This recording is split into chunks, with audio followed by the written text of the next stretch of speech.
तो पढ़ेंगे activities in contact management. Let's start with the activities in contact management.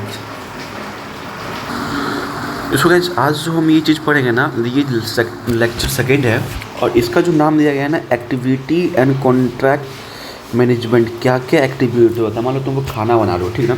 तो खाना बनाने में क्या क्या एक्टिविटी होता है? हम लोग पहले बर्तन लेते हैं, फिर सब्जी काटते हैं और कुछ चावल लाते हैं, दाल लाते हैं। इसमें क्या है, जैसे लाइक एक्टिविटी है। उसी तरह एक एक्टिविटी जो नाम है ना, contract completion and performance evolution. Like क्या, अब मान लो किसी को आप कॉन्ट्रैक्ट दे दिए, तो कॉन्ट्रैक्ट दे तो हम उसका कंप्लीशन भी करेंगे और परफॉर्मेंस इवोल्यूशन भी करेंगे। लाइक हम यदि उसको 20 रुपया दे रहे हैं तो 20 रुपये में वो क्या क्या चीज़ दे रहा है, तो उसे हम इंश्योर करेंगे क्या अब क्या क्या दे रहे नहीं कर रहे हैं, ठीक ना? तो वही बोल रहा है कि ensuring the completion with the contractual obligation and important aspect of the contract management.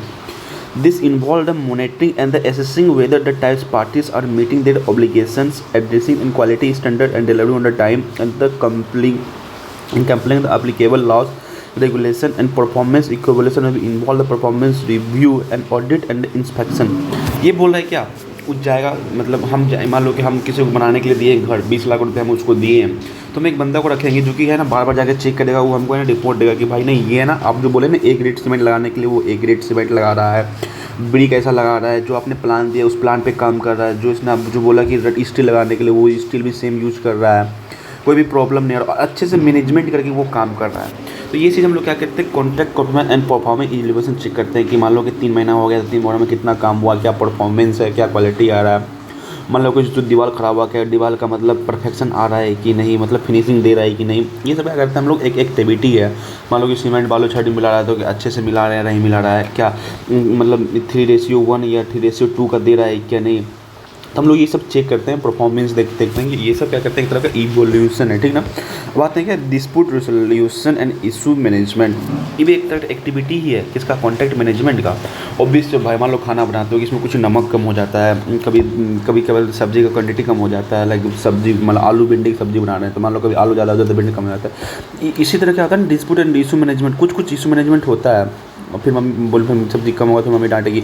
इसमें क्या होता है ना कि जब मान लो तुम कोई काम कर रहे हो तो इसमें डिस्प्यूट क्या होता है ना कि मान लो कि इफ या परफॉर्मेंस चेक करने के लिए इसमें क्या हुआ ना, कोई कॉन्ट्रैक्टर है ना वो अच्छा तरह का सीमेंट यूज नहीं कर रहा है, कुछ तरह का प्रॉब्लम कर रहा है, कुछ सीमेंट सेकेंड ग्रेड का यूज कर रहा है। तो इसमें क्या होता है ना, फिर वो कोई कंप्लेंट करता है, ठीक ना? तो कंप्लेंट करेगा तो फिर इशू आएगा, डिस्प्यूट होगा, हमारे तो उसमें बोलेंगे, डांटेंगे कि भाई तुम ऐसा क्यों कर रहा है, तो उसमें झगड़ा इशू होगा। उसी को हम लोग क्या करते हैं, event of contract dispute on the issue contract management includes activity related to the dispute resolution. This may involve the negotiation, mediation, arbitration, or some cases litigation. Effective issue management is addressing the problem and permanently mutually satisfactory resolution। मान लो कि हम किसी से झगड़ा कर लिए, झगड़ा करने के बाद हम उसको जाके बोलेंगे ना भाई ठीक है तुम ऐसा कर लिया तो क्यों किया, नहीं किया, तो हम दोनों के बीच में बढ़ेगा। तो हम लोग इसके मीडियम से ना नेगोटिएशन के मीडियम से, मेडिटेशन के बीच में, अरे इसके बीच से ना इसको हम क्या करेंगे, सॉल्व करने की कोशिश करेंगे कि और उसको ना बहुत बड़ा कर दे कि मारपीट कर दे, केस हो गया, उसको गोली मार दी, उसको कर दी। तो ये सब नहीं होता भाई।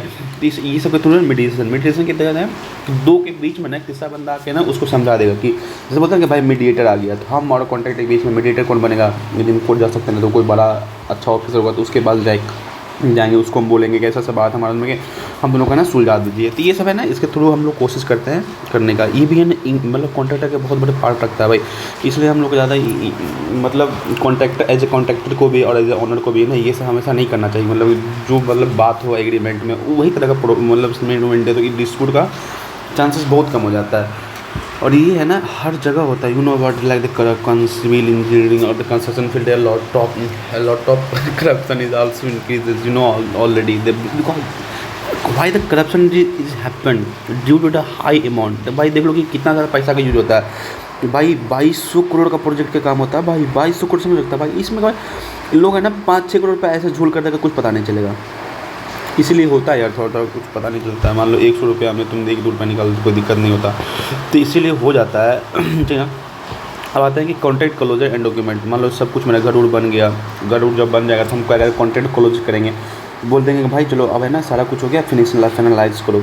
Eight the end of contract proper closure activity perform, last में हम लोग अच्छा प्रोवाइड करेंगे। The is productizing and obligation ensuring the proper hand over of the transaction and conducting the conscious review of the content overview performance documented of the proper context includes lesson learned and best practices is also inside part of the contact closure.